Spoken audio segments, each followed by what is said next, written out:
And now, here's your host of Shaping Success, Wes Tankersley. What is up, everyone? We are back. Robert and I, a day late and a dollar, well, short. We have been reviewing your book, and I just kind of had some technical difficulties this morning. Seems like I had some yesterday. I hope that everything is streaming okay, but you got to love technology, right? Absolutely. Yeah, I woke up to no cell phone service, so we'll see how it all plays out today. I would guess that they'd have that back up soon, but you never know. I mean, it's one of those deals like you when it's all down, everyone's got to kind of wonder, why is it down? What's going on today that we can't communicate? Yeah, definitely. I have to tell you, I can't get my internet to pull up. I think we're going through. So is it playing for keeps this week? Do you remember? It is playing for keeps this week. Okay. I read the chapter yesterday, reviewed it. And again, you know, we've got this book coming out. How is that going? Give everyone a little bit of an update on how that's going. We got everything back from the editors, completed that process, and it goes to the formatters today. It'll be at the formatters for approximately 7 days, and then it's ready to be released. Or in this case, you know what it means. It means uploaded. So it will be here shortly. Probably right at 10 days.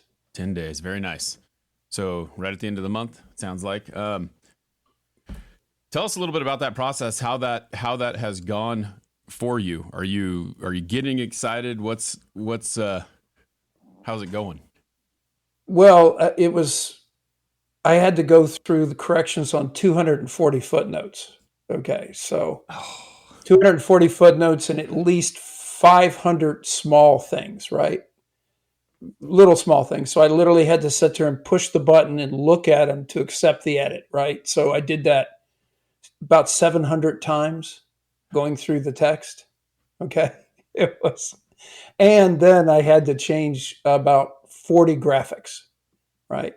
Oh, Because man. I had a small error in the graphics. I had to go back and do the graphics. So it took me about 7 days to incorporate the edits. I got to tell you that the editors were absolutely fabulous. They did a fantastic job.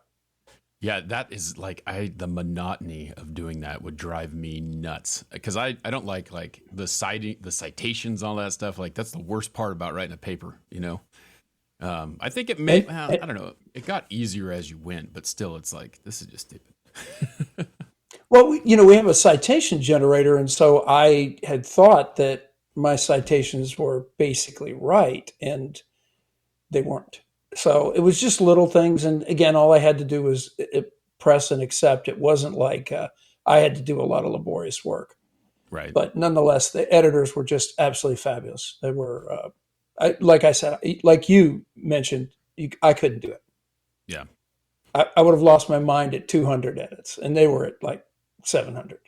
Yeah. Well, I mean, that's why you got someone else looking at it, right? Because in our mind, we think, oh, this looks great. And then this person does this for a living. And I hope they enjoy it. Oh, I really think she did. This was not to plug anybody, but this is Kirkus Reviews, the big book reviewer, and they were my editors. And so, I mean, like I said, an absolutely fabulous job. And they wrote a wonderful little 2-page letter, explaining why they did certain things and all that kind of stuff and how much they, as she put it, used a very light hand because there wasn't much to change. Right. And I chuckled and she's right. I mean, major changes was very little, but it was, that you don't use quotations on a comment, you use italics, that kind of stuff, if you want to stay true to one form. So It is quite the process. And it's not like you haven't written this book like 12 times now or more. Oh God, this is what it feels like. And so to be honest with you, when you say, do I get excited? It's more like, thank you, Jesus. It's over. Yeah. And when somebody asks me a question about it, of course, I pretty much have it memorized, right? Because you've done it so many times. Right. Yeah. And you've lived it. Yeah, it's amazing, though, because like you sit there and you look through it and you're like, I live this. How many different ways can I describe this? How many things can I add to it? Yeah, and I guess some of the times people have mentioned to me, that's really cool, but you didn't kind of explain to me why you were there. And I said, well, I was a tourist. Yeah. I was whatever. I didn't think about it that way. I just thought about the visceralness of the experience, right?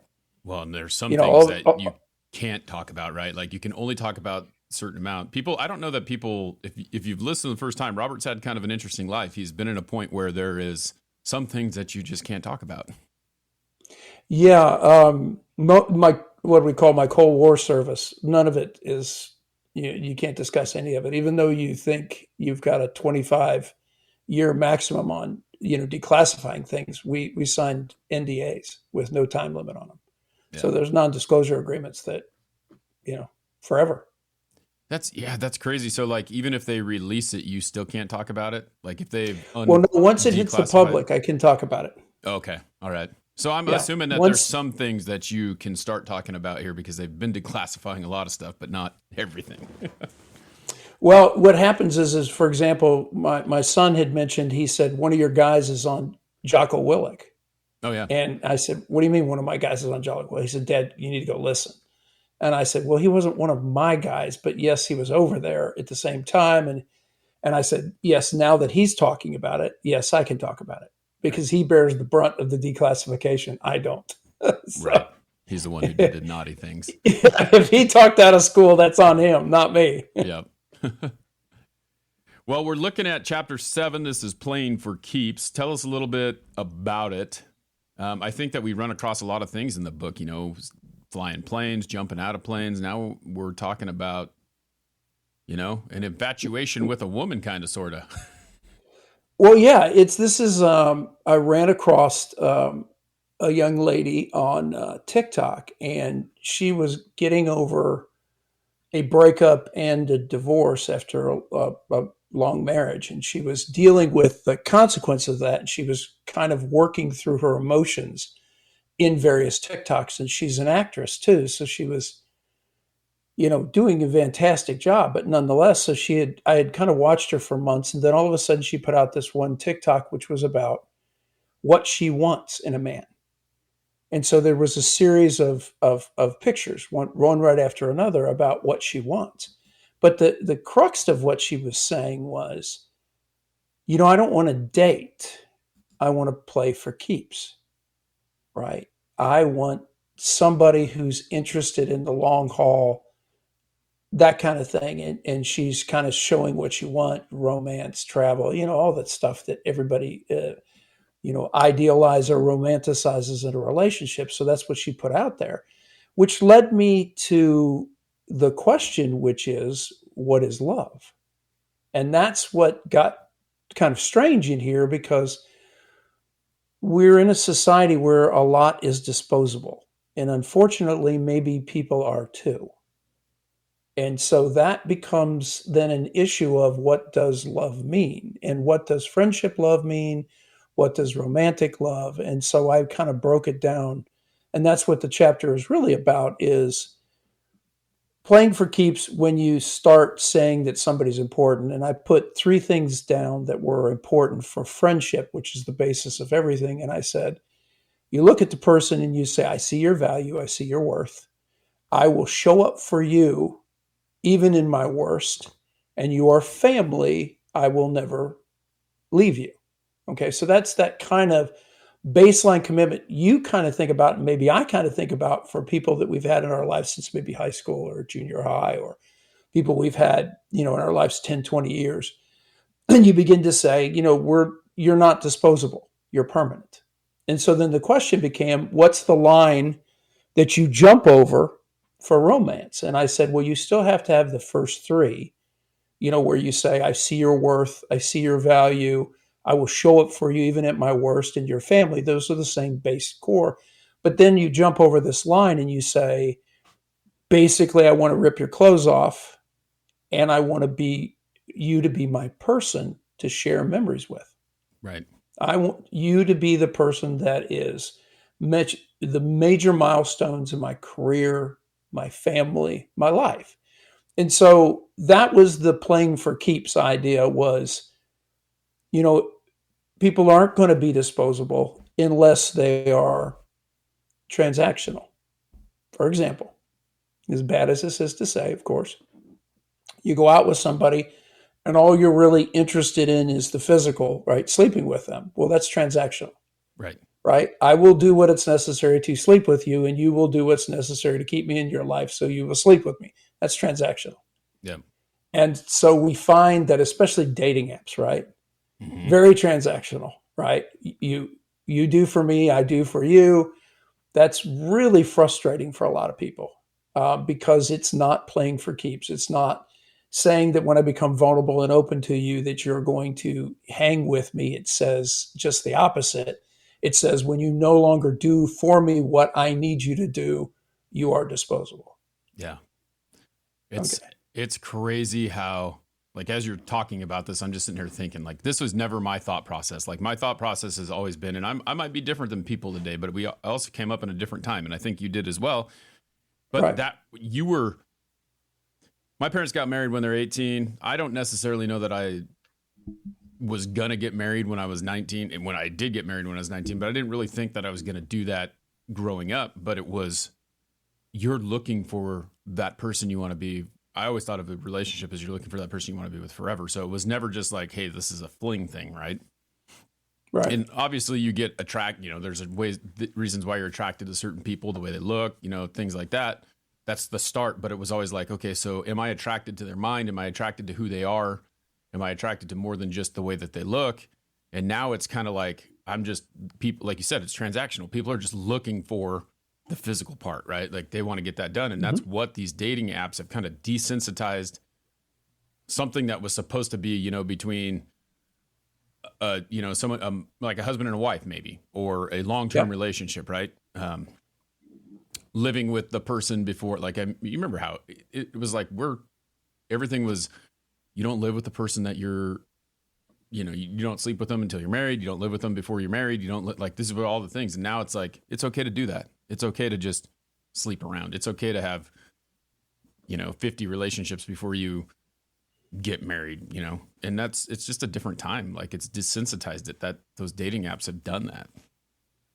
Well, there was a story, and it was obviously just illustrative. It was a man and woman who were divorced, and he was coming to drop the two kids off, a little boy and a little girl, right? And drops them off. They go to their rooms, and he gets into it with his ex, right? They get into a little bit of a screaming match, right? And so then the dad goes in to say goodbye to the kids, right? He goes into the daughters and he says, Dad walks in and says, Sweetie, I just want to say goodbye and tell you I love you. And she stops him and she said, Dad, do you love me the way you loved Mom? And so now, yeah, you see what I mean is Yeah. what does the word mean, right? Right. Because that little girl wants to know if she's just as disposable as Mom is. Right. Because, obviously he said he loved Mom at one point and then that love went away. And so the kid wants to know, do you fall out of love with me too? Right. That's really hard. But, they can only do with the example that we set, unfortunately. And if we don't have any value for that, we throw the words around, they're loosey goosey, then, well, what are the kids, what example do they have? Right. Yeah. Yeah. And it's crazy because they don't really think of that. In college, we talked about like kids knowing the context of situations, right? Like, so if they don't understand what the meaning of is, and I think about this every time I'm watching a movie, like you push that limit. I have a 10-year-old and I know I push the limit a little too much with like watching like a PG-13 movie or watching, something that she shouldn't be around. But they talk about, and I always wonder, like anytime someone starts talking about sex on TV, it's like, does she get that? Does she understand what they're talking about? Does she know more than I think she knows? And that's the thing is like that context of what that is, kids see that differently. So like you were just saying with the love thing, they look at it in a different way. So if they hear that and they understand it, then it could be pretty detrimental to their growth. Yeah. I mean, again, we talk about the ways we learn. One of the biggest ways we learn is mimicking, right? Mm-hmm. We model. Yeah. So whatever you show us is what we know. And for kids, The only marriage they're inside is yours. Right. And so, how a dad acts, you just showed them. How a mom acts. Now, eventually what happens is they branch out and they have friends, right? They spend time with their friends and they see other examples of men and women having marriages and relationships. But think about this. What if they're around nothing but broken relationships, Right. right? Single moms, single dads, all that. What do they know?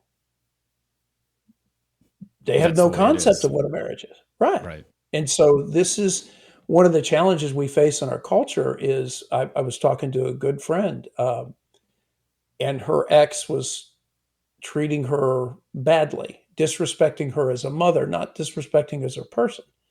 In other words, he wasn't keeping her up to date, that kind of thing. And she was livid, right? Well deservedly so. But what does that show the kids? Right. Right? If you have your differences, it's one thing, but you should be kind of a united front with kids. And a lot of times people use their kids to fight their battles with their exes. Yeah, and that's the scary thing is like I saw it. So my brother, like my brother's been divorced twice and has kids with two different women, and just like looking at the way that they paint him in the picture. And I mean, he has his faults and I can see them painting him a certain way, but like hopefully, like if that ever happened with me, my wife wouldn't be that way. I don't see that ever happening, but never say never, But like Right. getting painted in that light because they're so bitter about the situation, about what had happened, how it unfolded, and all that stuff. It really couldn't, like, he doesn't have a relationship with his one son because the mother of that one has painted him in this light that he's not. I mean, he does have his faults, but that's the bad thing. It's like you got to hope if that relationship ever ends that you're going to be able to co-parent that way, but it can just destroy a kid. Like it's crazy. Yeah. I'm divorced. I only have one mother of all of my four children, and we have our differences, but I don't say anything bad about her. I don't even ask what she says about me. The kids kind of leave it, and they're not kids, of course. The youngest Yeah. one's 25. So, but I just left the problems. In other words, seeing me for all my flaws, seeing her for her flaws. I left that to the kids to decide for themselves as they got older, right? Yeah. In other words, I'm very human. She's very human. Please understand that we had our differences, but at least can we agree that we'll treat her with respect because she's your mother. Treat me with respect because I'm your father. For whatever my failings are, I tried, right? Yep. And so that's like kind of the part that I went back to when I said, I see your worth, I see your value, that kind of thing, and I will show up for you, okay, even at my worst, right? And your family, you're not disposable. Those are really baseline things that, like you said about your wife, God forbid that anything ever happened, but you said she wouldn't treat you with that kind of disrespect. That's key. She may be madder than hell at you, right? For Right. whatever you did, but it still doesn't, you don't have to do that through your kids.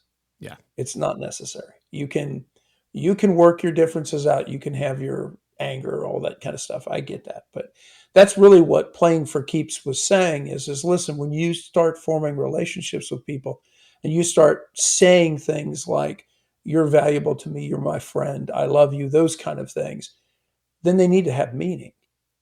Right. But they need to have meaning that we can both agree what that meaning is. And see, that's the problem.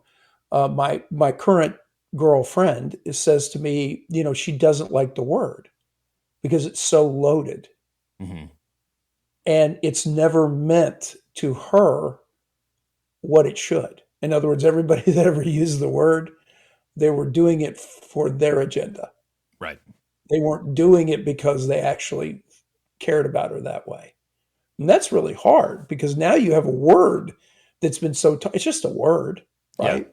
But the meaning behind it is so tarnished. Kind of like people with Valentine's Day. We missed this message on the 14th, right?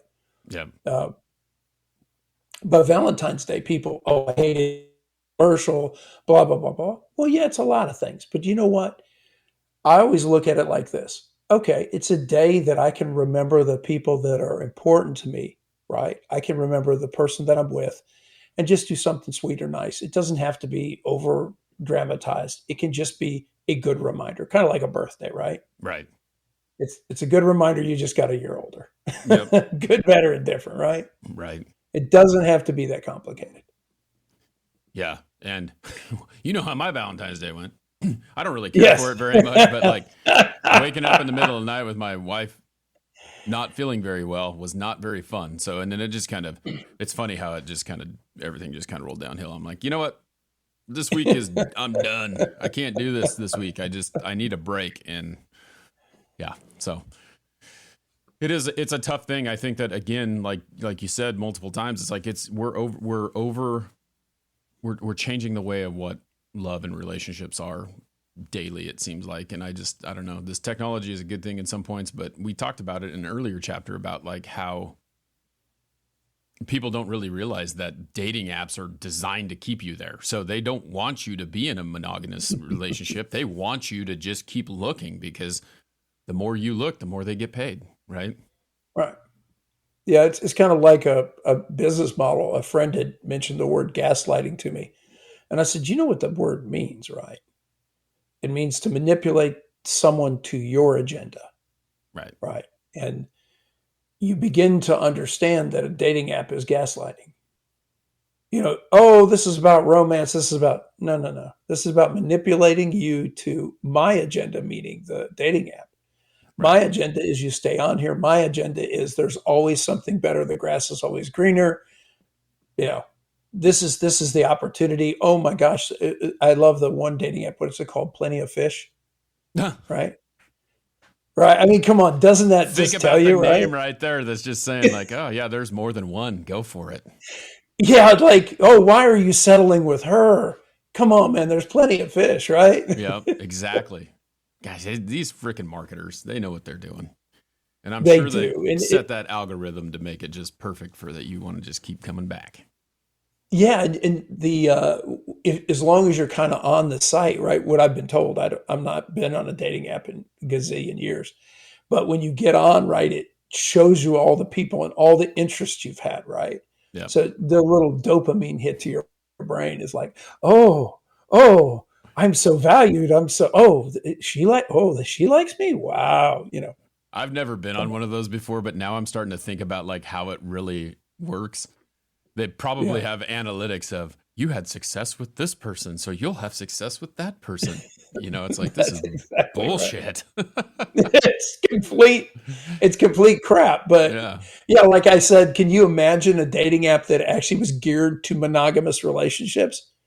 It's a Yeah. one and done dating site, right? Exactly. It's like once you date this person, this app implodes. You're done. That's it. It's over. That's crazy. Yeah, so Oh, that's the whole point of it was is to kind of settle and begin to ask the question, what is love? Begin to ask what my commitment is when I say to someone I love you. What is my commitment to them? And so I just said, listen, let me explain it to you. And it was for her was, and in the meantime, it's funny, since I wrote that article, she actually has been involved with the same guy for 18 months. Right. And yeah. so she's actually found love again. And so I'm thrilled for her. But I then asked her, hey, did he measure up? You put the video out. I did. This is what you wanted. Did you get everything you wanted? And she's kind of quiet to that. So I'm assuming she got most of what she wanted, but Right. I don't think she got all of what she wanted. Well, I think that's that's another one of those things that those apps probably try to portray, because like if you're filling out a profile and you're sticking all that stuff in there, you're asking it to tell you who this should be and like they should have everything that you want. But then you realize, wait a minute. Number one, most of the people that are on there are living a lie. I mean, you go and you look through these profiles, you look at like everyone's TikTok or everyone's Facebook, like they put their best moment in their Oh, profile yeah. Yeah. because that's what they want you to see, but they don't realize that you at your worst is different, And so, Yeah. That's why my TikToks, right, are I'm sweating profusely. right. I've just been at a multi-mile run and I've got a little anecdote for you. I've never used a filter and I've always looked like crap. Yep. right? And so I always tell people, good news is if you like my TikToks, I'm much better in person. Right. Exactly. At least I'm not completely crashed out, right? I'm At more 5 polished. o'clock in the morning. Right. Exactly. Yeah. Well, it's a good chapter. I'm excited again. You know, we got about 10 days or so, it sounds like, before this book gets out, hopefully. And people can start chiming in and listening and read it. And we've got quite a few more chapters to go through. The next one is called Pressure. I look forward to chatting about that one. Because pressure is something that we all go through. You know, and the maxim ends with pressure is a privilege. Yeah. And that's something it just doesn't even taste right to say it. No, it doesn't. But like I'm you sitting there realize- thinking about it, but I also know, like I've told everyone before, like I was in a different place 4 years ago. I still have pressure. I mean, it's funny. I posted something the other day and you're like, you're on one today. And I was like, yeah, that's where I am today. That's what I think is really cool about it, is like these stories talk about where you were in that point in time, and we are all real people, and we all go through it, and we have to just keep showing people that they're not alone, you know? Absolutely. And that's the one thing we can all say about social media, YouTube, all this stuff, right? Is it does connect us. Yep. Yeah. Well, exciting. Thanks for hanging out again today. We will be back to our regular scheduled Wednesday next week. Unfortunately, the comments are not working on my eCam right now, and it's funny. I don't know what the heck is going on, but hopefully we'll get it the problems worked out, because I want people to interact and talk about it. So I appreciate you. Yeah, appreciate you too. All right, everyone, that is the end of it. If you want to support the show, go to patreon.com/Wes Tankersley. You can get that helped out. That helps keep things going, keeps things running. And we got a couple Patreon supporters. Thanks to Anna and Nikki Pavlovich, and thanks to Frank, Nikki, and Michelle for supporting on TikTok. Until next time, I challenge you to find the shape of your success.